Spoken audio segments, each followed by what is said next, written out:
Aua, ko ia ke tau atu ia te ia pe, mauai pe, ha whei lau whakawhetai ki he o tua.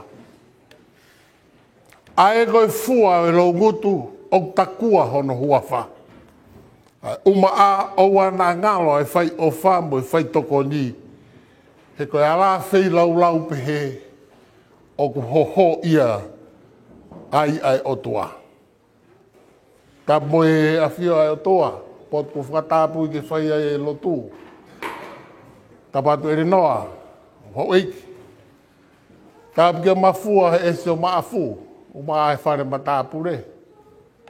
Tapu ki whaifkau o e wahenga lotu tonga. Uma ai whaifkau pe me i lomoloma. Ko tau kau whakataha i hoa koeni. Tapu ki se tuata e siasi. Kai uma ai siasi. Tapu atu ki vai no, kai uma kau ahi. O tau kau whakataha i hoa koeni. Ia e ofalahi. Kia ni ihe kuangona ai whakamawhora koeni i he ngalu o pe. Ofa pe tau te whito ke ki rau tolu ai ngahi tamai. O whakamana tua i mamani rahi. Ai aho koeni kono whakamauhi ngā e whatongia ko ia. Tala mo kāpui he whakatapuke ngahi tunga katoa tā mo ok. Ke whai e ki mānawa nau pe me i ngahi reson ko lau. Ke tautari a kia koloa o e sāpatene. O mua nā tuku ke tau mia he ai whi hao ato e ofa makehe koe ni a makala. Mālo e kei mo ui. Mo kei whakama. Ai tū anga he wahenga koe ni. Mo ke hoko pe koe sipinga ke ngahi tamai. Pe wanga whewhe ta au e aho. Māloi mo ui, ka māloi tāsi pinga. O whātu ke ngahi tamai, o whaketau mau, ai kātoanga e aho koe ni mono koroa ko toko nake o tua. Te tau toki hiva nai i he nimange au, hiva ngo fulu mātaha, ka mohono talanoa. Ka koe whakama opo pe ia ki i tala monu ke ngahi tamai i he pong koe ni. Whakama unga ki whakama opo ko ia aini nagu lawat pe me he wholofora. He peru wahe ko fulu mātolu, taha nima mo e taha ono e vesi. Aua, ko ia ke tau atu ia te ia pe sisu. Mauai pe ia sisu. Ha whei lau whawhetai ki o tua. Ai koe fua o e longutu o ku takua hona huawha. Kai uma a o wana ngalo ke whai ofa mo whai tokoni.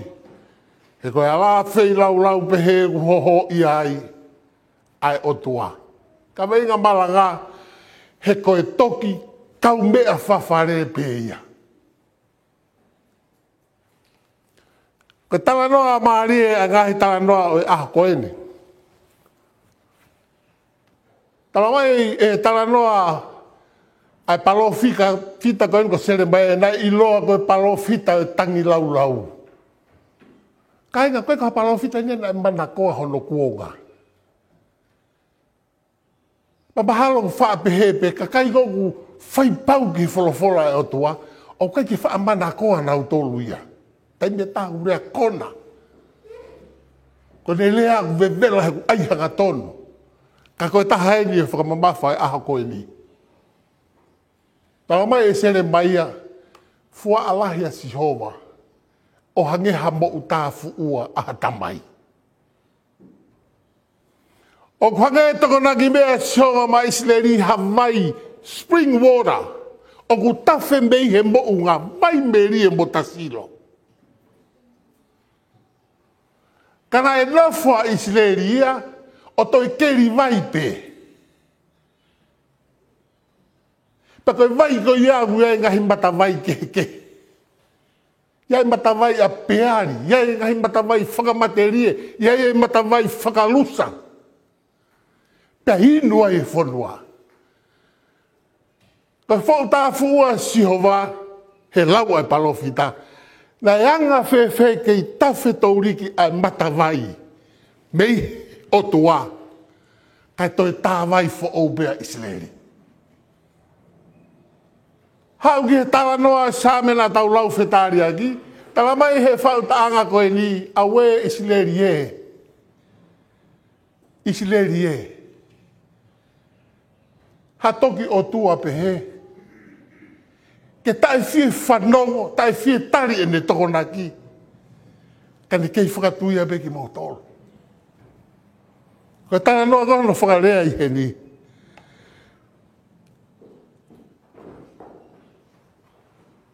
I kai fie talango fua mai a Israeli.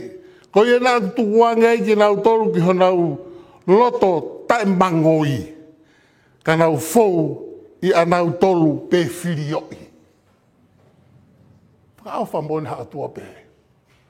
Hange ka hata whoka au tau pehe mai, Israeli, whai aho mō loto. Pe e tau ki whe. Na hoko mai e tala noa ko eni, i he tala noa i pseri ke kakai he pelu, tala mai ai. Ko e lotu mo o ni e, ko e ulunganga e karistiane ke whai. Ka tok whakamatala mai ngahi ume a ke kumo me ke lau e le soni. O au ki piri sone. O au ki kau tuku hausia. O au ki kau tae tokai. Ka tok whakama o sila e sisu hono whai. O e whakawhe. E mea te hepu ke mau e totongi. Ai tawhi whakataha pia mo e mata vai. Te me taloni o e otua. Ko kakato e tala noa e aho koe ni. Pa koe uhinga ia e ku whakawhe aua. Ka pau ko ia. Ka pau ko ia. Ko hae uhinga kato atua hi ha whei lau lau ha tohi ngoa. Ka more e au kau whai ki tala noa ia koe ke fusai. Ka tok tala noa pene ke ko osi. Wai taha tau kau mahaki. Mahina pa koe kau ahi mahaki e upehe. Teke o amanaki ke resi e tō me he lau ngutu koe ni e fo i rea peheni. Koe hako wālau pehea i siasi. Koe hako wālau pehea. Asi hano fofonga e loto mamahi. Pēne pehe mai. Kou whakakau au ke ualua o mosilemi. Ka whihui aho koe. Ko toko whiha henu whaai taim ki whakau pehe. Tu ke he whahinga ia koe ke whakau pehe. Oku lorotonga whai pehe pe ia. Ka koe tala noa ia o e aho koe ni. Koe whakatokanga ki tau tolu.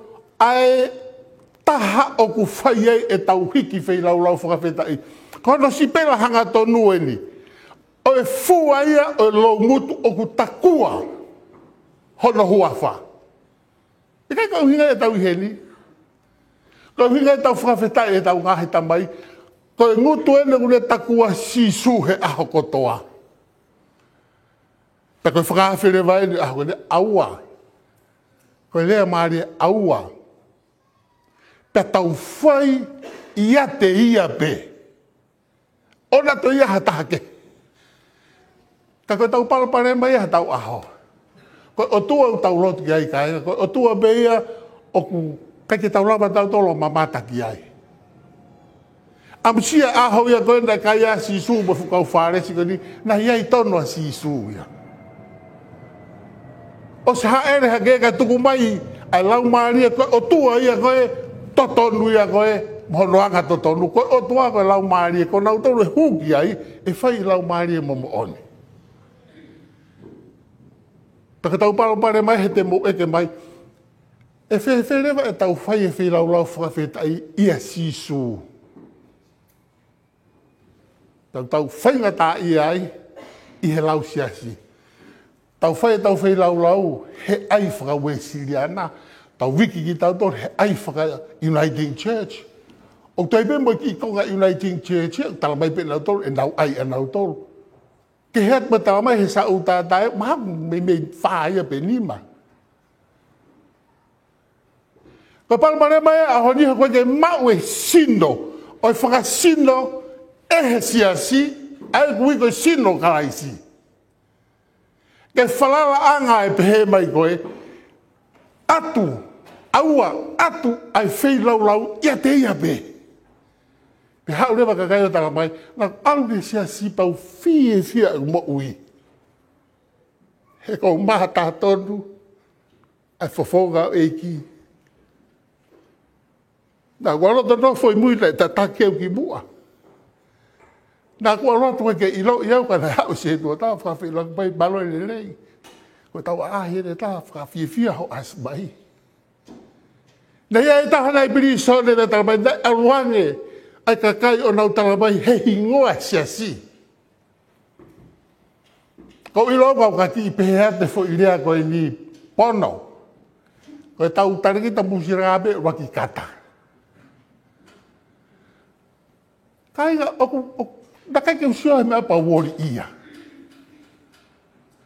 E fuloto whareni o e kakai ai we siriana. A koe moau. O ku whai e mea koe ni. Paku whainga taa ke lava foro, he koe kai mahino pe ko whewhu i whakasino. O ku kehe hono whau ngā. O ku hiri e wae he uru pe koe Peo sino, paku rea, ko si su pa mo le rea o mahino. Rea ka wango he rea kehe na hifo, a lau maari ha koea. Tala mai na whanongo. Whanongo e matakari kehe na mahino be. Nai aho mahalo ko manato hiwa ki ai nai hake uta pente ko si kolomotua. Ilo lere pas mahapela ka pasi he whakawhepaki. Kada e whai e mea koe ni, koe speaking in tongue. Ko mautau rende teke ila mea ke tāke tohi tapu, na ma osta e tui pe, he koe urea na e pe heni. Kainga, e mahino whee, ai mea talamai si suke te whai. Tuanga Tonga, tuanga Amerika, tuanga Nusira, Australia eni. Hange ha foi tala noa be foi hiwa maari e Facebook. Ta kohono whakalolo mata haene. Whakaturo wat he kau whai whekau. Koe kakai eni whalala anga ave teu i. Teu i ha piako tohi tapo. Tauhi hake he tui whakalotu. Ta whalala anga ke nau tatakia. Ko nau tonu enu ko mai o whai e mea koe ni. Palo whesa ene whiha ku rea mai, te whakatonu hia e whakasoto ma. Tokua koe anga ia mahino ke lau ai wholofola. Koe kau matao tau mai tuu ki mu aini, i he tohi, o mai koe tohia, o whakaha mai ai, ai taimi, moi whaunga, e whai e tau whei lau whakawheta i ia sisu. Kainga koe ke whainga tāhano si vi on. Na koe kai uhinga ke tau whai whakamau ke pehe o tau ilo e whai lau maari e moi mooni o tua pehe ta. Ka koe futohi matolu koe ni o kublawa le rei kene whakahino hino ki tau tolu. Aho ni au tau ki isi sifa. Tere meia he whahinga aho koe o lopini huti. Ngalo me e au whai lopini huti hena ne whai e tāmate na ane whai e kai haa whakamalohi mei e kakai. Mahavena iai mai whanau wai ke i uhinga ka nau tolu. Neongo ke ni alua whaao mai koloa na e ave whamalohi e kakai tu maari e. Kai whakatonu hia ngā ue ko ia, koe uhi koe o mai e koloa ko ia whakainasi kakai masiva. Koe koe taranua ia aho koe ni. Aho koe ni utala mai he aho ia koe ni, kua pau ke fou. Ka sipiha ko wahe taha, furi het boe taha. O kui kai ka sipiha ko wahe taha, tataha e kai ke pongia kai whae ne kato a mea tufa. Ka tala mai rewa, ia we, whaka ofa, ho ofuaki ke masiva. Ki lahi meu whanongo he ngahi lotu. Ko ngahi lotu whakatu utāmak whoki. Lotu ke otua ke kau mai. Ko ai ke mau peheat ke he. Whare ko whae mau tamisini. kata una ma no kau dai mo siosi ma kau fefine ni lotu ke o tua ke ma ke wili mai te sloto haka tau o puria be heni kainga ko te tara mai ko fu mata vai heni ko hake ko hua ulau I ha ke loto loto o ku ngali vare ke keri ha kanali lolo tonga koe a wai fu vai tafe wala kolosia ma ka he loto fonua ta tau mate me ana fa isleri he me ngari vale ko tafe tauri ki hifo mata vai mo ui ongo mari ko me tau kumbi fare ko spring water o ku ko pure water vai o me boane I loa I mama ko tahe ngai vai tu ki mo ma meri hifo ka ko spring water ya ta ai pe tau ki ai atau tolu ai uhi ngai whakatoka a koe ke atu e tau ngahi whei lau ia te ia pe nana kua ua ki he aho te tau te whako whamanate tau malanga sāpat tamai kohiri tukuange a kau matao tau tukuange a kau whaiako lau he koe mele palpare mai aho koe ni koe mele hoko I isileri he aho koe ni ko lea e palo fita kai koe kakai pe I kai koe taula e ki pe kau whakahino lao ino nau kauai kau tauhi o e whonua nau kauai I he marere koe aho koe ni koe sikaki o aho koe ni tau whoki mua ka ko fihi tuu ai hala o ana whai pe tau pehe ai o mama o ai otua. He ku kei tafe be. Ka tau whoki be o lotu, si su e, whakahino hino ki mau tolu. Hano hiki e mau whakawhetai ke otua. He mea na ke whakahino hino ki ho o kawako. Whakao si ka inga. Whai mau pe. Koe masiva angai e siasi. Pakotu iau bea I be he whai hiwa. Koe hoko mai bea tau mea ke he TNC, paka tau te uo ki tonga. Si hake le o kere si hakau ange loa. Ta tangi ai mea ifi mo le o kau hiwa. Ospe ia, hoko mai tau loto tau tolu. No whape mau tolu e mo mātu e mui he, no whape kau hiwa he. Balo be mo si whahenga kua mai matea ke hiwa mo kau ifi. Koe fiu ngofua, koe whiri lahi e loto. Pea kui kau pehe o ku kai ke tau masiva ai, he tau tatau kotoa be. Kui kai ala a taha, koe pehe tau iri whakatakata, tau alat pe fiu he taripa, tau tuu, o ki iafe. Koe tala noa ia koe ni aua, koe ia ke tau atu ia te ia pe. Pea ke tau atu mauai pe. O ana tu ke tau tūkia ha taimi I fiu ngofua ta mo kātaki si pe koe tui vei ua. Isa nā tala gitua ai tala noa o aho koe ni. Ka koe fie mau pehe ofa o tua. Ulawe tonu mo tua koe ni inasi ai. Tai me tako no ho sio ke whanau, sio ke whangi moko puna. Ta kalo pe ulu o pehe na e whakawhewhe e ku mau e mata I koroa koe. Na e anga whewhe ai tauhi hake nau tolu au ke a koe ne. Peo whiwhia whakataha pe mō koa. He whange ka te au koe mata I koroa ia ke whai ai whakawhetai.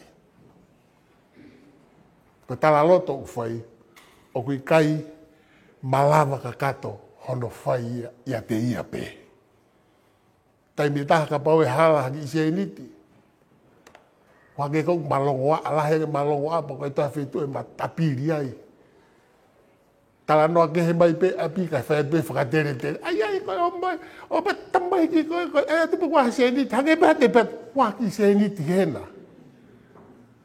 Koe maare, tai mu poto ia e siasi e whai mea koe ia. Ta koe aho pe ia o e whakawhetai. Pe ku hake he mounga, pe ku hifo, pe ku waa, pe I hafi. Ko tala no ai o fai maupe. Ta fai mo fua beki ko ngaki mui. Ai lau ko ala fei lau ia ho ia e o tua. Ke fai e fai o fa pe fai a hono ai tokoni ke a wa o boni. He ko tu ngai ko fam ke hoko ia e vete aki pa tau lava o whakamanatu ake a hoko ene. Ko e tau whakafoki mai e fai o fa. Paka no tala no ai ni e fai o fa ko ene. Fo i rea whakapiritānea ku i loko hospitality. Ai whakatonga ia e motu a where mea ko e anga whakawhare mahaki. Ka koe hospitality, koe uho ia o i tauhi kakai. Taha poto i tauhi kakai. O nga fo i lea whakakalisi e ua, whawai fo i lea u hau pe me iai e ni. Koe Philoginia, koe uhinga o i lea koe ia koe hospitality. Urangi fo i lea, koe philos, o uhinga ia koe friend. An fai tau malanga. Koe kenos o uhinga ia, koe stranger. An tau tala ke tau whanau, don't talk to any stranger. Don't open the door to any stranger. Ka ia sisu, koe ni whikau eni. Whaama mo ngahi matapā. E ko tahe ngahi palowepe i loa o e aho. Ta kua tokonaki o lahi ho o mea ki holota whare. O wailanga ke maa o lungange ngahi a. Whakaloloa ho te pile. Ka ke lava ilo, ai momona ai ofa ku ke lava. O i kai koe friend pe. Koe nea ua o ai hospitality o whakawhi i ho kau ngā mea. Whakawhi i. Ta moe taha koe sola. He koe totongia o mi meilangi. O hai au whakawhi pa uraki whakawhi i pe uraki whakawhi. Pa whakawhi i ato a wholau koloi. Pa uka whai haku ta uata. E uraki mo mua e re ia. Hokoat ka mafua. Hokoat ke whai whekau. O mai a fisi moha a moa. Ngau ele repa kua eni sia initi. Patoki whakaholo hi fuai. Tala mai e he mea ia. Koe whahinga whakawhi ia. Tene hanga e ia o ai ke te fie maari he kono to tongi ma ube ia hene.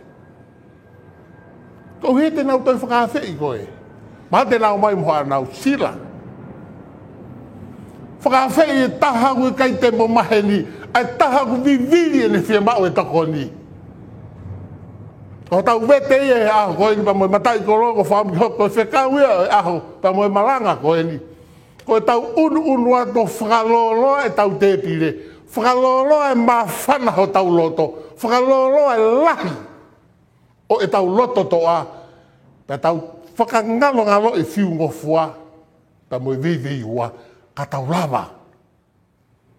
O mau ai whahinga loto toa. O kui kai koe whahinga loto toa. O hake koe rea koe pehe koe absence pe oi fia. Kono whakamatala koe oi courage i rea ai matakari e tahau nau pehe koe courage is not the absence of fear. Courage is the judgment of something better than fear. Ko ho o malawa o ilo ai mea ulelei hake ke whai. Kene tatala i ho o manawa si i. Lahi mau me e ngahi whakataha i siasi, o lahianga no whakatewhito hai manawa si i. Ai hake mea tamai ki ke nau ki pehe Tasmania ewa. Ako toto tamai he tare ki ta ako whakaisane, koe ka se eliti ia, koe manawa si i ia. Nā o la mea he tamai ki ha wheitu, koe ki ha taha ke tauhi nau tolu, koe mātu a ia, koe manawa si i ia. Koe courage, koe pūri e whai mea koe mo loto to ope oho kui. Ka koe lava mau e whai whakamau mei he poto o tua, tene tatalange, ka tau nofo he whakatu a merie. Ame, na hanga e o tua whakahaka nau tolu ha mea. Ame ke nau o ke he programa e TNC, ka lea e ko whanau e ko lahi le asi, ma mafa. Ka koe rea ia tau whia mau hea koe ni ame ai whanau he tokonaki me alelei me o tua koe tau acres of diamonds ia i sia si o tokonaki he o tua ma tau tolo. Whatawange, he hoko ai aho koe pa mhono matai koloa. O pōpua ki ofa ia ki si ngahi tamai. Ka mo whakamanato e aho koe. Kau toi ai atu mua. Aua, ka tau atu ia te ia pe, maua i pe ha whiraulau whawhetai ki o tua. A e koe fua e lo ngutu u takua hono hua wha. O maa au ana ngalo ai whai ofa mo i whai toko ni. He koe la whiraulau pehe o ku hoho i ai o tua. He koe toki, kau mea whawhare ia.